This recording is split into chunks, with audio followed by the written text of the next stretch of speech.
Social media platform પર સક્રિય હરિયાણાના લોકપ્રિય યુટ્યુબર જ્યોતિ મલ્હોત્રાની પાકિસ્તાન માટે જાસૂસી કરવાના આરોપસર ધરપકડ કરાઈ છે। ગુપ્તચર સૂત્રોના જણાવ્યા અનુસાર જ્યોતિ પર પાકિસ્તાની ગુપ્તચર એજન્ટોને સંવેદનશીલ માહિતી આપવાના ગંભીર આરોપો લાગ્યા છે।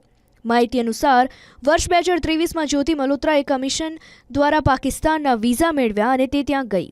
આ દરમિયાન તેમણે પાકિસ્તાન હાઈ કમિશનના કામ કરતા કર્મચારી દાનિશ સાથે ગાઢ સંબંધો વિકસાવ્યા।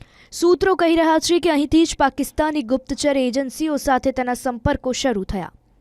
ગુપ્તચર એજન્સીઓનો દાવો છે કે ભારત પરત ફર્યા પછી પણ જ્યોતિએ પાકિસ્તાની એજન્ટો સાથે સતત સંપર્ક જાળવી રાખ્યો અને વિવિધ માધ્યમો દ્વારા ભારત સંબંધિત સંવેદનશીલ માહિતી શેર કરતી રહી।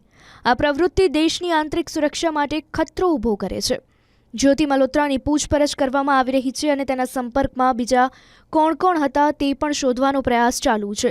તેણે આ માહિતી પૈસા માટે શેર કરી હતી કે પછી અન્ય કોઈ ફાયદા માટે તેની પણ તપાસ થઈ રહી છે।